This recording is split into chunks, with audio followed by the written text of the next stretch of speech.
dipersembahkan oleh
Sembilan 19 tahun Partai Hanura dimaknai secara berbeda, bukan dengan selebrasi, melainkan penuh dengan empati.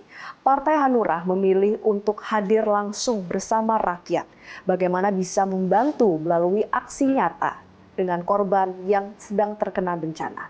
Di luar itu, momen yang sama, ulang tahun juga dimaknai dengan bisa memberikan ruang baru, penyegaran bagi institusi. Salah satunya adalah dengan meresmikan kantor baru DPP Partai Hanura yang nantinya akan menjadi tempat untuk membuat kebijakan politik dan juga strategis politik ke depan.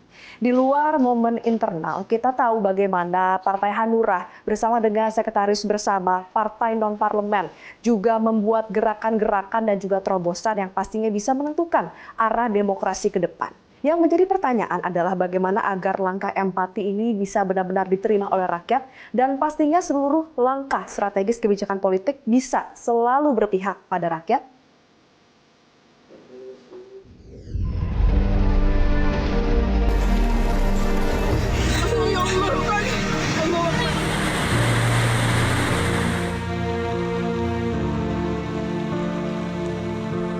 Bencana alam yang melanda Aceh, Sumatera Barat, dan Sumatera Utara meninggalkan duka yang mendalam.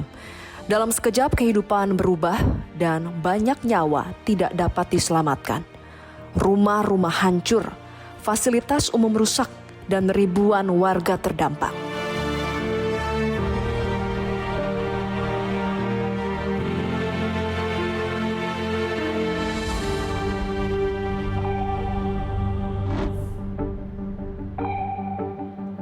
Hari-hari dijalani dalam keterbatasan. Sementara proses evakuasi dan pencarian yang masih terus berlangsung.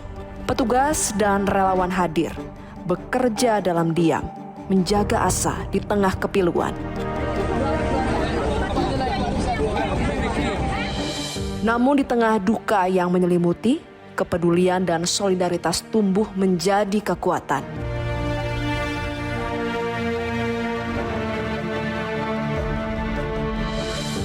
Bantuan berdatangan dari berbagai penjuru negeri, menguatkan mereka yang bertahan. Hal ini karena meski bencana datang tanpa peringatan, harapan untuk bangkit selalu menemukan jalannya.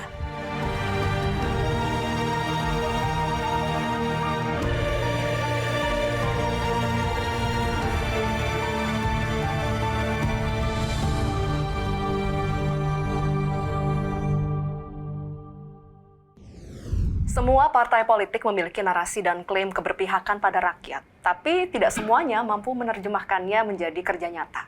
Di usia yang ke-19, Partai Hanura memilih untuk tidak merayakan dan juga menselebrasi begitu mewah, tapi hadir ketika negara dibutuhkan. Lantas apa keputusan Partai Hanura ini? Kita akan langsung bahas bersama dengan Ketua Umum Partai Hanura, Bapak Osman Sabtaodang, dan juga ada pengamat politik, Bapak Akbar. Dan Pak Akbar, Pak Oso, apa kabar? Baik. Selamat tahun baru dulu Bapak-Bapak semuanya. Selamat ulang tahun juga untuk Partai Hanura yang ke-19. Memang kita mundurin karena pada saat musibah kemarin kita tidak mau mengadakan bermewah-mewah karena melihat penderitaan musibah itu kepada keluarga-keluarga kita yang terkena musibah di Sumatera Barat, Aceh, Sumatera Utara. Di usia Jadi yang kita tunda lah sampai ini hari. ditunda sampai hari ini, Ya. tanggal 8 Januari, usia ke-19. Ya. Usia remaja-remaja dewasa. Ya, Tapi sedang remaja-remaja. Itu Partai Hanura, bukan usianya Bang Oso 19. enggak, 11-12 gitu. juga. Bang Akbar sama Pak Oso juga remaja lah hitungannya. Iya, iya. Sama seperti usia Kalau partai. Akbar kalau soal umur jangan ditanya lagi. Rahasia itu Dia ya. lebih tahu. Usia ini kan berarti kan remaja menuju dewasa. Tapi keputusan Partai Hanura ini dewasa banget. Benar-benar empati pada Sumatera. Bagaimana memastikan kalau empati partai ini bisa diwujudkan dan juga dirasakan bagi para korban di Sumatera? Ya, kita harus berbuat sesuatu yang betul-betul dasarnya adalah hati. Nurani yang ikhlas, tulus, dan berbuat. Jadi bukan soal jumlahnya, tapi rasa turut serta di dalam kepedulian yang melihat anak bangsa, keluarga kita yang terjadi di Aceh, Sumatera Barat, dan Sumatera Utara. Bagaimana kita harus melakukan? Karena itu lebih parah dari tsunami. Kejadian yang sekarang ini. Kita nggak usah bicara yang lain-lain loh. Kita bicara bagaimana membantu mereka dulu. Kita nggak usah bicara soal isu ini, isu itu. Tapi kita membiarkan isu yang sebenarnya terjadi. Itu dulu yang ditangani. Jadi kita jangan cerita politik, cerita ini. Lupakan ini semua. Tapi kita konsentrasi untuk membantu manusia yang sedang kena musibah. Sejauh ini bantuan apa saja Pak yang memang sudah disalurkan Partai Memang Hanura? bantuannya tidak bisa dibandingkan dengan bantuan orang yang besar-besar. Tapi sekecil apapun bantu itu diterima oleh mereka. Itu sebabnya saya menurunkan Ibu Lili Siregar itu ya sebagai ketua bidang bencana, wakil ketua umum bidang bencana di dalam partai ini, pergi ke Sumatera Barat, pergi ke Aceh, pergi ke Sumatera Utara. Dan bertemu dengan ketua-ketua DPD di sana, dan mereka semua melakukan hal itu. Dan saya bilang jangan mencari popularitas di situ.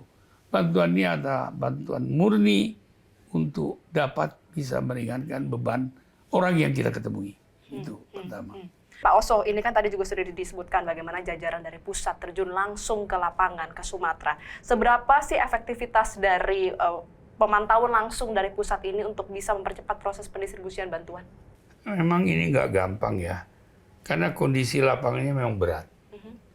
Kedua, ya sekarang mungkin sudah lebih mudah ya dapat menjangkau. Tapi masih ada juga daerah-daerah yang ada hambatan. Makanya harus ada pemikiran yang menyatukan semua pikiran. Jangan lihat masalah ada ini, ada itu, terus kemudian menyalahkan sini, menyalahkan itu. Jangan pikir ke situ dulu. Mari kita konsentrasi bagaimana membantu orang yang sedang menderita. Itu yang harus diselamatkan. Bagaimana yang sudah lewat ya itu sudah dipanggil oleh Allah Ta'ala ya. Innalillahi saja. Tapi yang belum, ini masih banyak kekurangan-kekurangan yang harus dibantu. Itu sebabnya saya melihat Presiden itu pergi pada saat malam tahun baru. Saya sangat menghargai itu. Dan mungkin satu-satunya Presiden yang pergi dalam suasana seperti itu. Nah, tinggal lagi satu yang sudah dia buktikan. Kedua, bagaimana mempercepat persoalan-persoalan yang mempunyai hambatan-hambatan selama ini. Itu yang juga kita harus dorong. Dan kedua, pelaksana-pelaksananya itu yang diinstruksikan oleh Presiden itu memerlukan kecekatan, keterampilan, dan bekerja sama dengan pemimpin-pemimpin yang ada di daerah-daerah itu. Jadi tidak ada saling menyalahkan. Jadi itu lupakanlah semua. Bagaimana kita konsentrasi menyelamatkan dan mendukung bagaimana supaya yang terkena musibah itu mendapat pelayanan yang maksimal. Hanura memang bergerak cepat setelah beberapa hari ya, sehari dua hari ketika itu terinformasi di media, lalu Pak Ketua Umum langsung gerak cepat melakukan instruksi memberikan surat tugas dan memerintahkan saya itu untuk melaksanakan tugas bersama tim dan diminta segera berangkat, dan karena dalam keadaan sangat darurat menurut kami, jadi kita tidak mempersiapkan tim dengan matang misalnya dengan banyak kru, tapi kita memberdayakan teman-teman yang ada di wilayah termasuk pemerintah daerah. Bantuan yang diberikan itu memang pertama kita melihat kebutuhan dasar awal dari wilayah-wilayah yang 3 ya, Sumbar, Sumut, dan Aceh. Dan ternyata itu ada bervariasi, tapi secara umum adalah sembako. Dan sembako lalu kebutuhan anak, perempuan, kemudian bayi, lalu lansia. Kami mau menyampaikan bahwa partai wajib hadir pada saat masyarakat dalam keadaan kesulitan gitu ya. Dan kita ingin memastikan bahwa masyarakat itu ada yang mendampingi. Kita memberikan semangat, memberikan penguatan, karena mereka kan berada di pengungsian, di rumah sekolah, di rumah-rumah warga, di tenda. Tapi mereka juga merasa bahwa Hanura hadir itu sangat mensupport dan memberi dukungan bagi mereka. Dan ini membuat mereka juga setidaknya menurut kami itu bisa menguatkan mereka bahwa ada warga lain, ada Hanura hadir untuk itu. Dan pertama sekali kita tentu melakukan koordinasi dengan DPP dan DPC, lalu ke DPD yang ada. Untuk sinergi berhubungan dengan bantuan tenaga secara teknis, kemudian mobil misalnya, dan tenaga-tenaga pengamanan ya di lapangan. Nah, tak kalah penting tentu kami berkoordinasi dengan kepala daerah, dalam hal ini para bupati, kemudian camat, kemudian wali nagari atau kemudian kecil ya yang ada di Aceh, dan itu semua sangat membantu, apalagi para mahasiswa di lapangan ya. Itu membantu Partai Hanura, membantu kita tim, dan tidak melihat apakah ini partai apa tidak, tapi kita pikir adalah rasa saudara yang ada. Dan semua sangat mendukung dan sangat respon yang baik bagi kita dari Hanura. Hambatan-hambatan lebih pada soal teknis, tapi soal hubungan kemanusiaan tidak, hanya komunikasi ya. Semua menyambut dengan sangat baik, dengan penuh harapan bahwa Partai Hanura itu bisa membantu menyampaikan suara dan keluhan mereka ke pemerintah pusat. Dan mereka berharap ketiga wilayah itu menyatakan bahwa tolonglah Hanura sampaikan dan untuk ikut kembali membantu memulihkan keadaan mereka. Pesan kita bahwa dimanapun ada bencana, kita tidak melihat siapa kita, tapi bagi kita itu harus segera respon cepat agar masyarakat yang terdampak tahu bahwa ada masyarakat lain, ada pemerintah, dan ada partai politik yang hadir. Tadi Pak Oso kan begitu signifikan yang nampaknya ini kehadiran Presiden ketika malam pergantian tahun baru di Sumatera. Kalau Bang Akbar melihat apa yang dilakukan Presiden ini seperti apa? Makna politiknya itu apa, Pak? Yang pasti bahwa reaksi Presiden sebagai pemimpin tertinggi Republik itu, kita lihat itu hadir. Yang penting itu kan. Ada banyak gugatan orang dalam soal bagaimana distribusi bantuan, kehadiran aparat segala macam. Tetapi dengan turun tangannya Presiden di saat yang tepat dan dibutuhkan, itu sudah luar biasa. Maka menurut saya tidak ada pilihan bagi kita kecuali ayo, betul kata Pak Oso tadi, ayo kita bicarakan, kita satukan gerakan, tindakan.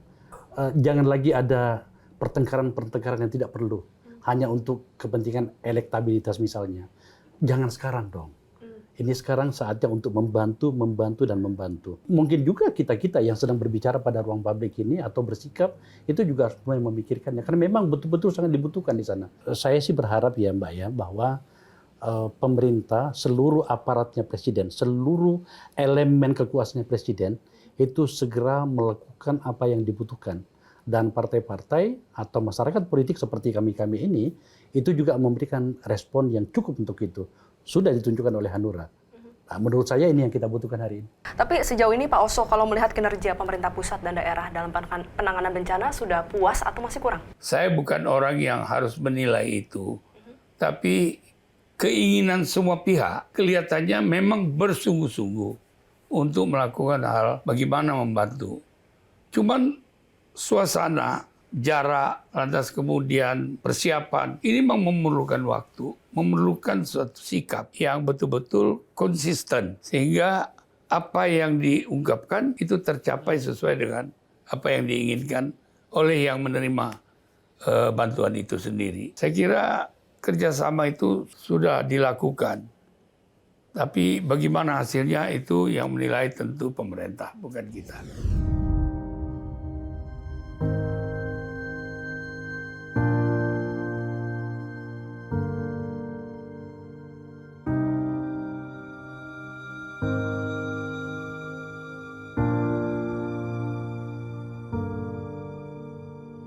Di tengah ujian berat yang melanda Aceh, Sumatera Barat, dan Sumatera Utara, Banyak keluarga yang harus menjalani hari-hari yang penuh kehilangan dan keterbatasan karena kehidupan yang berubah dalam sekejap.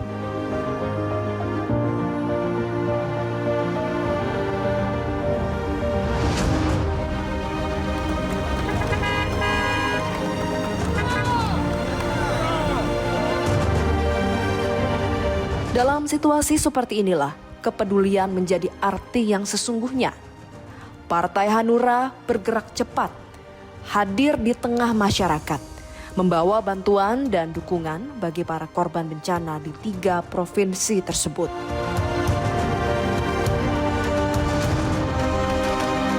Assalamualaikum warahmatullahi wabarakatuh. Alhamdulillah.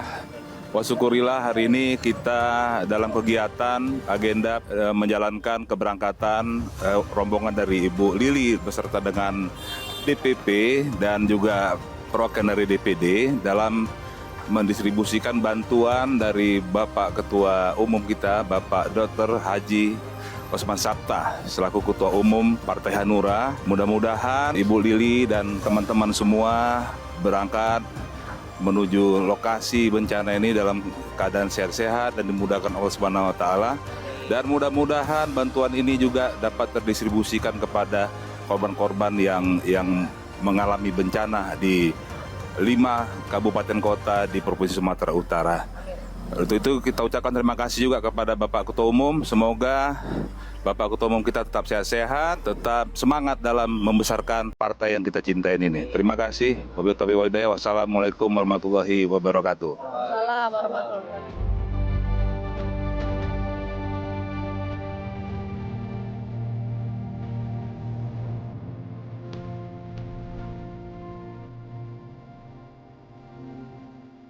Melalui aksi nyata di lapangan, kader dan relawan Hanura bergerak bersama warga. Bantuan kebutuhan pokok disalurkan, perhatian diberikan kepada kelompok rentan, serta dukungan moral disampaikan kepada keluarga yang terdampak. Kami Partai Hanura Aceh dan seluruh kader-kader Partai Hanura turut berduka cita sedalam-dalamnya atas korban bencana alam yang di Aceh, kemudian Sumbar, kemudian Sumur. Kemudian yang kedua, saya selaku Ketua DPD Aceh dan warga masyarakat Aceh semua sangat berterima kasih kepada Bapak Ketum kita, Pak Dr. Haji Osman Sabta yang telah membantu yang hari ini seperti kita lihat. Permasalahan yang di Aceh ini adalah jangan hanya pada saat membantu ini saja, tapi harus ada berkelanjutan. Apalagi pihak-pihak pemerintah dan elemen-elemen terkait semua. Mari kita bantu Aceh, bantu Sumut, bantu Sumbar. Jangan hanya sekedar membantu aja, tapi ada kelanjutannya, pembangunannya, rehab rekonnya, betul-betul jadi perhatian pemerintah dan semua elemen masyarakat.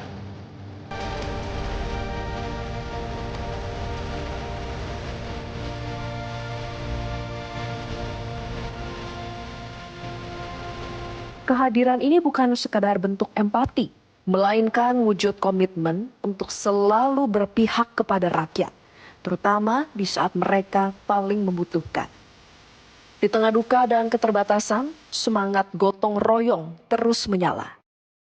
Dalam hal ini kami DPD Hanura Sumatera Barat dalam rangka penyaluran bantuan yang diberikan oleh DPP kepada saudara-saudara kami yang terdampak banjir dan longsor, terutama untuk yang di Padang yaitu Kecamatan Latung Busua, kemudian Lubuk Menturun, dan yang lain-lainnya di Sumatera Barat. Partai Hanura telah memberikan kontribusi, dan tentunya untuk yang berikutnya kami menyampaikan kepada pemerintah pusat agar segera mengeksekusi bahwa korban-korban bencana itu membutuhkan rumah, membutuhkan air bersih, sehingga itu diperlukan kucuran dana yang cukup besar.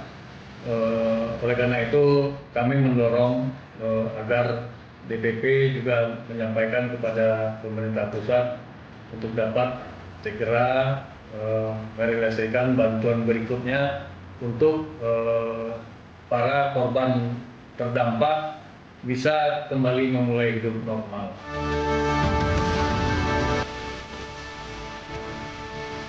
Partai Hanura percaya, dengan kebersamaan dan kepedulian, masyarakat dapat bangkit dan menata kembali harapan. Karena membantu sesama bukan hanya tentang memberi, tetapi hadir dan berjalan bersama.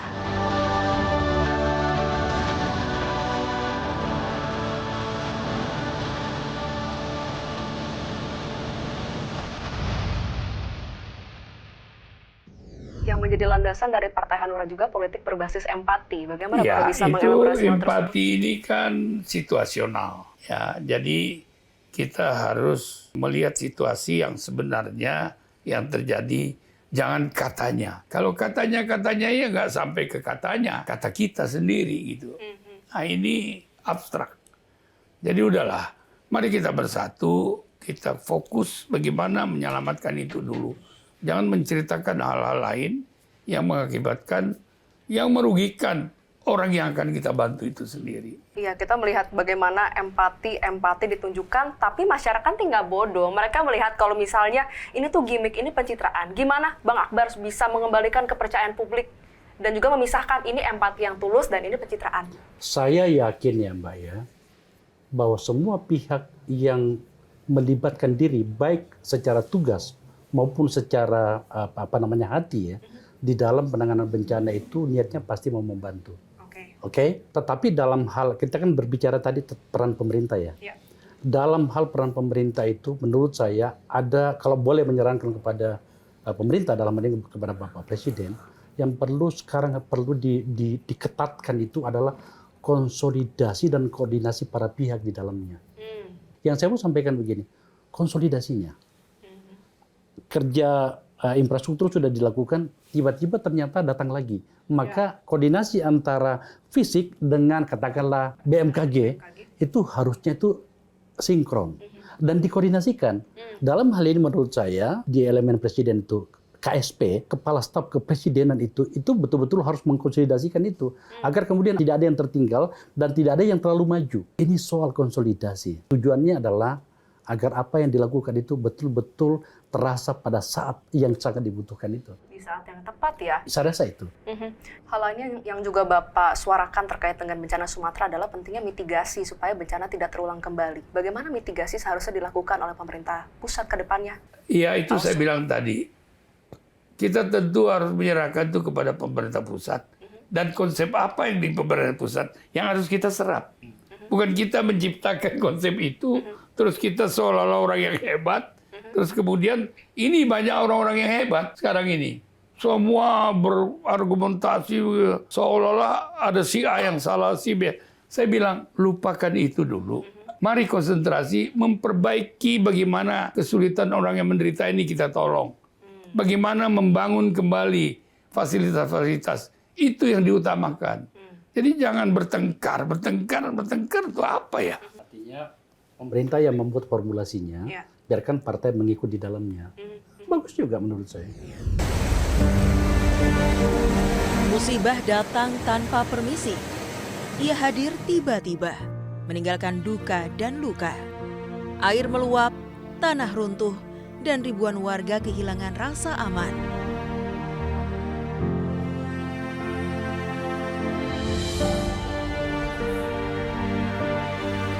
Inilah bencana yang melanda Aceh, Sumatera Utara, dan Sumatera Barat akhir tahun lalu.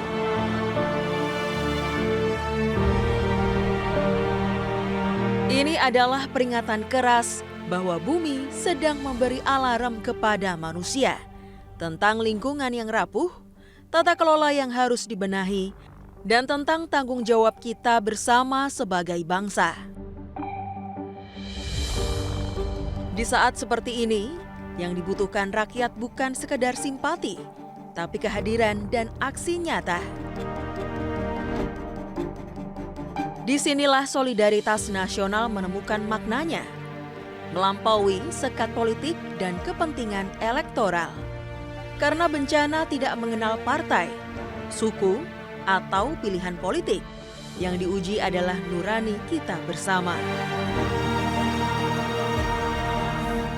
Atas dasar itulah Partai Hanura turun langsung ke lapangan membawa bantuan sembako, tas sekolah, perlengkapan belajar, serta mendirikan dapur umum bagi masyarakat terdampak.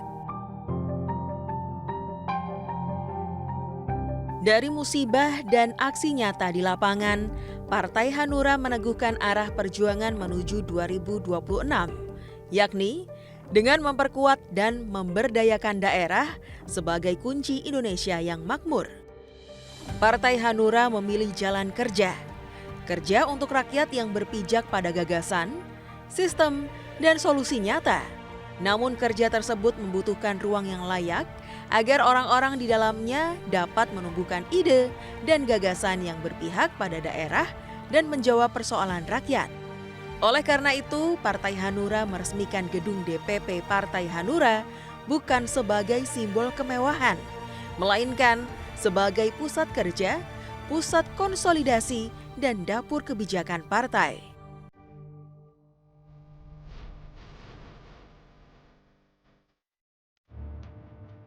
Hari ini, 8 Januari 2026, di Jalan Proklamasi Jakarta Pusat, gedung ini ditetapkan sebagai rumah kerja Partai Hanura.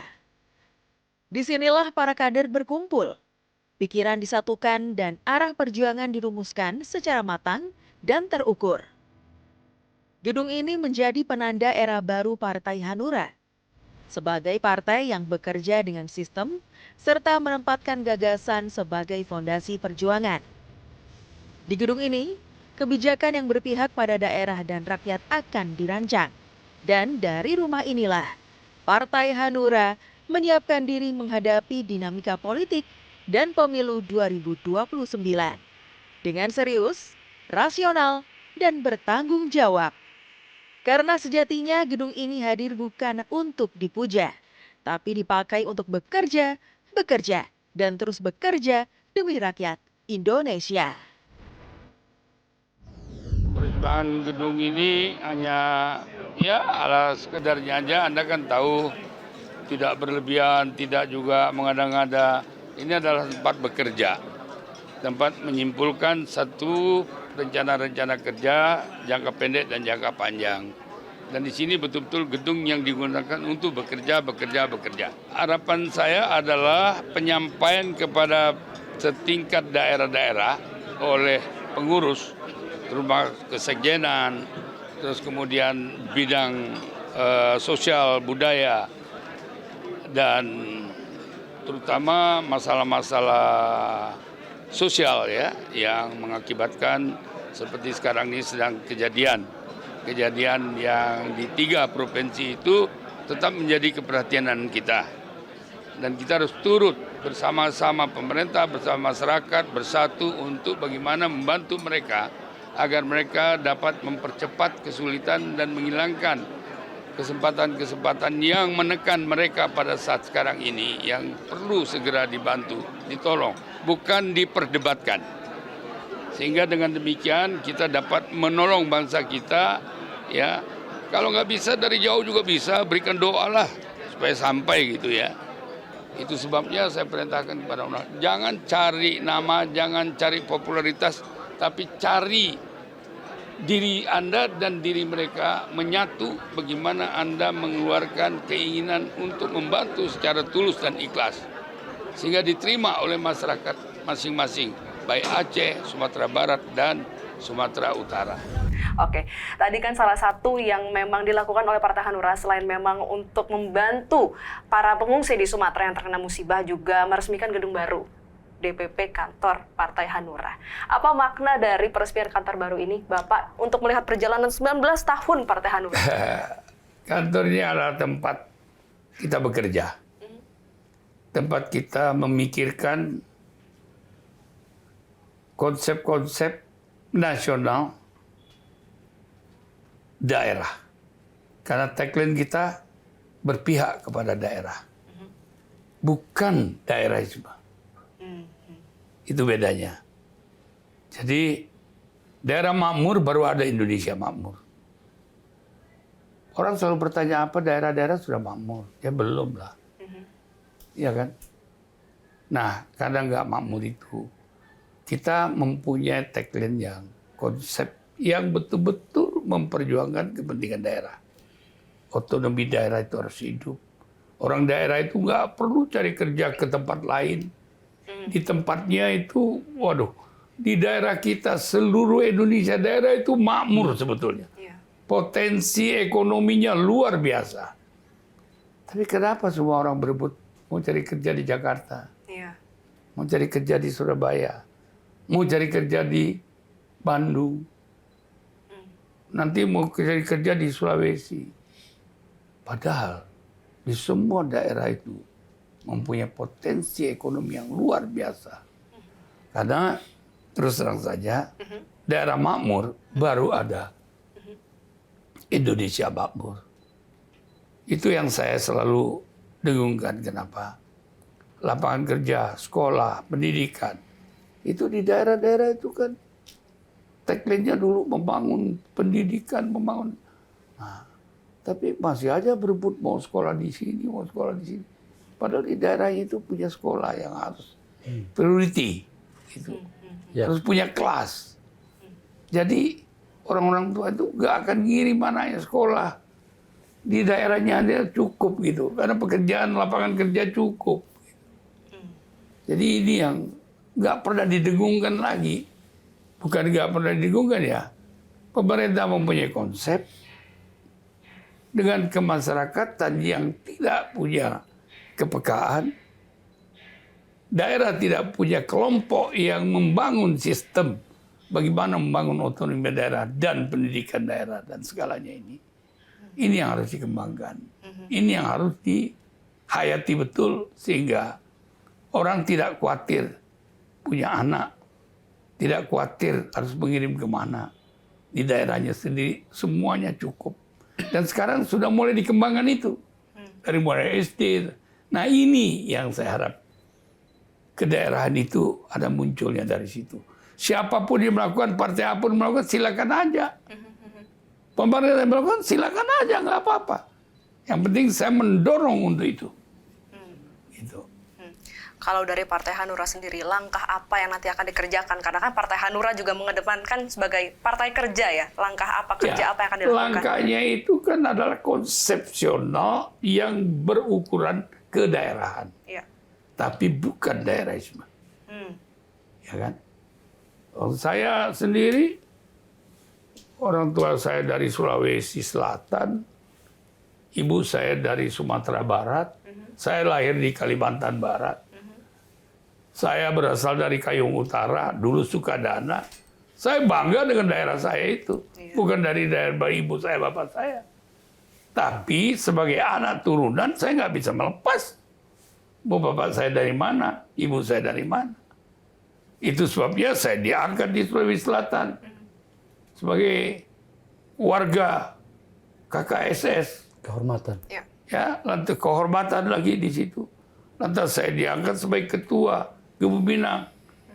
Ya, di Sumatera. Di Kalimantan Barat, saya ketua Dewan Pembina Ikatan Keluarga Kalimantan Barat. Jadi kenapa?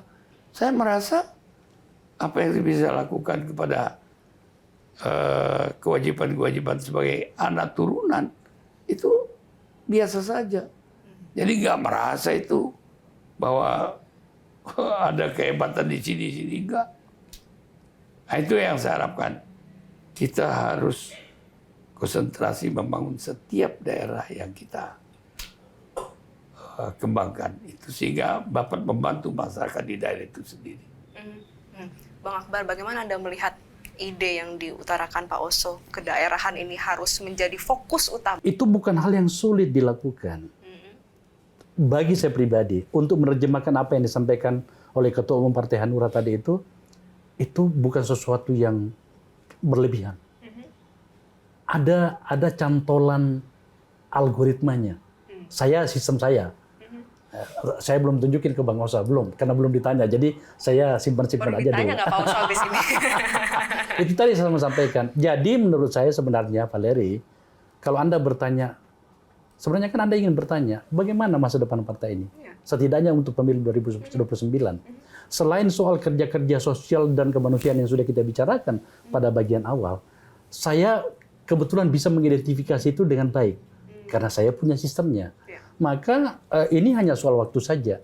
Mau nggak komunitas politik bernama Hanura ini meraih kembali kebesaran yang pernah diraih itu setidaknya untuk partai kelas menengah. Itu bisa didapatkan. Lagi-lagi menurut saya ya, partai ini siap banget. Siap banget. Pak Oso optimis juga, siap juga menyongsong 2029. Kalau saya nggak optimis kan saya nggak ada di sini. Ya satu. Kedua, kita kan memang diganggu. Diganggu orang yang nggak bermartabat terhadap partai ini. Ya, di pemilu yang lalu. Tapi udahlah, kita juga udah nggak mau inilah.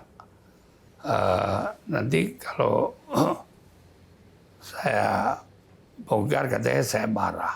Saya nggak marah. Yang sebetulnya yang marah itu orang lain. Saya nggak pernah marah. Ya, karena partai ini dilahirkan untuk membangun suatu komitmen. Karena pakai hati nurani. Nah kalau orang udah nggak punya hati nurani, membangun partai ini kan nggak mungkin. Karena hatinya bukan buat partai ini, buat kepentingan pribadi. Kan saya tidak. Saya pribadi udah selesai. Saya sudah 2 kali wakil ketua MPR. Ya. 1 kali ketua DPD RI. Nggak ada di Republik ini yang bisa merangkap wakil ketua MPR dan ketua DPD RI. Itu terjadi pada diri saya.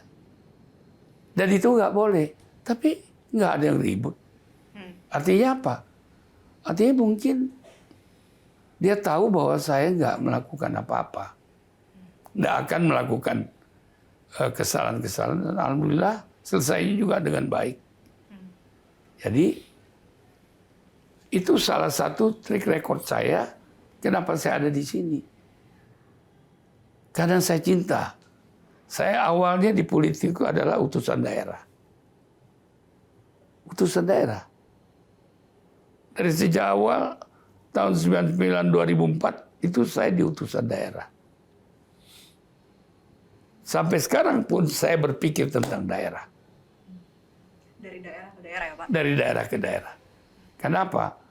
Karena saya lihat ya, banyak orang-orang daerah yang pinter-pinter. Ya, setuju. Tapi tidak terakomodir.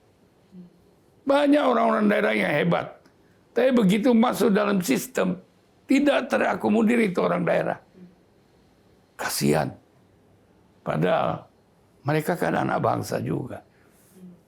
Nah, bahkan, aduh kalau kita lihat kejorokan-kejorokan untuk masuk dalam satu tempat harus mengeluarkan dana sekian untuk orang daerah. Aduh. Jadi kapan anak daerah itu bisa berkembang?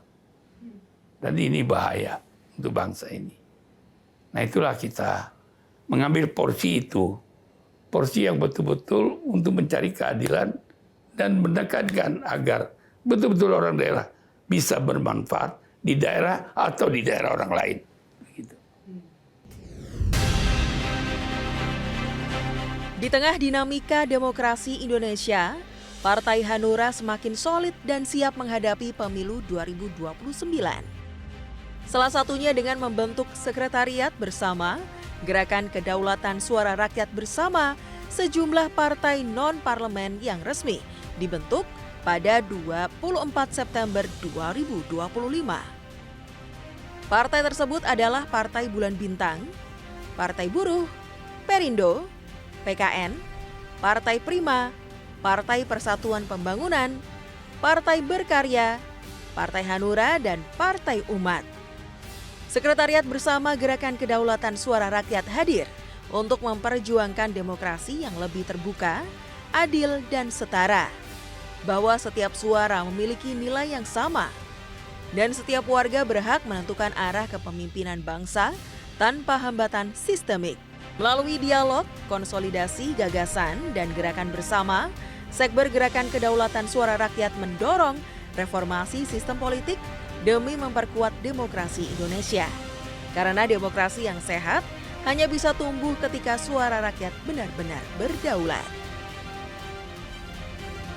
Kami nggak ada koalisi di sini. Kalau koalisi itu ada pemimpin.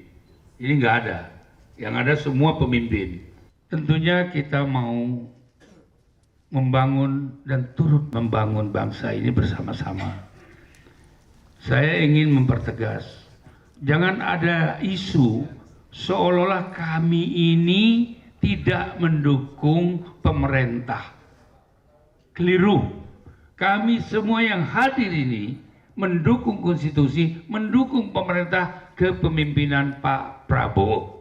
Karena kita percaya beliau akan merubah sistem politik di Indonesia ini seperti yang kita dengar selama ini statement-statement presiden terhadap bangsa Indonesia.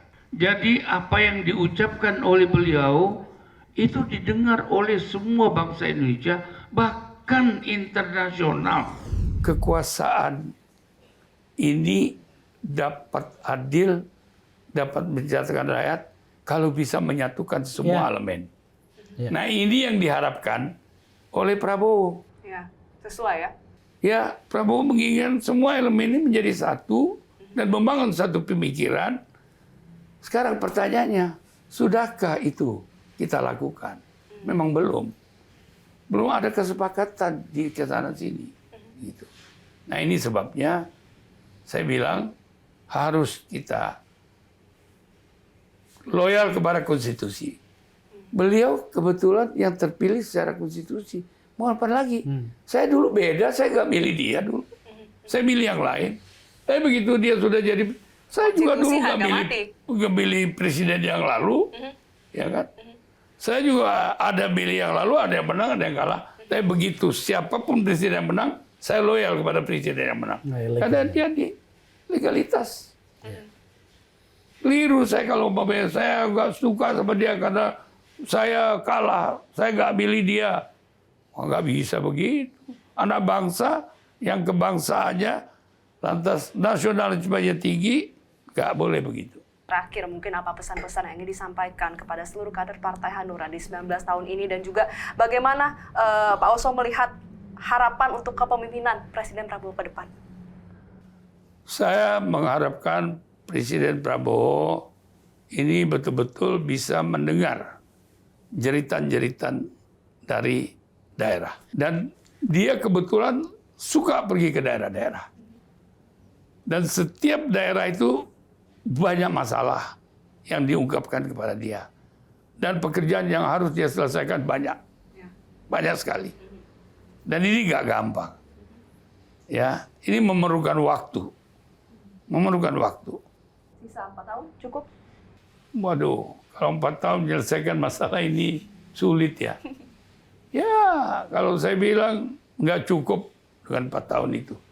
Ya, kita lihatlah dalam perjalanan itu kan ada track record ya. Ada rekor-rekor yang dicapai, yang belum tercapai, yang segala macam. Itu harapan kita tentu mendoakan supaya dia bisa mengatasi semua masalah. Asal mau berkomunikasi. Kedua, saya mengucapkan selamat ulang tahun kepada semua anggota Partai Hanura di seluruh Indonesia. Terutama di daerah-daerah. Para ketua-ketua DPD, kita ulang tahun karena 21 kemarin masih sibuk dengan musibah. Maka kita undur ini hari menjadi tanggal 8 Januari. Resminya 8 kita Januari resmikan ulang tahun kita pada ini hari. Dan sekalian kita akan merubah logo kita seperti yang dituangkan di dalam Rakernas kemarin di Bandung.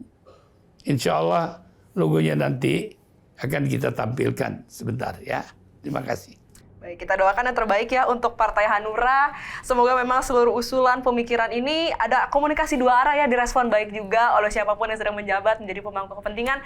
Terima kasih Bapak Oso atas waktunya, Bang Akbar Faisal atas waktunya. Kita sama-sama harapkan pemirsa tentunya ke depannya ada agar memang konsolidasi, kesatuan, solidaritas ini menjadi kekuatan untuk bisa melangkah terus ke depan. Dan kita juga sekali lagi mengucapkan selamat ulang tahun untuk Partai Hanura. Mewakili seluruh kru yang bertugas, saya Valerie Budianto pamit undur diri. Terima kasih, sampai jumpa.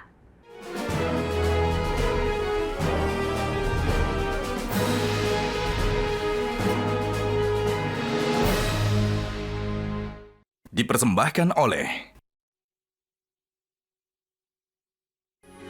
Metro TV. Jelajahi cara baru mendapatkan informasi. Download Metro TV Extend sekarang.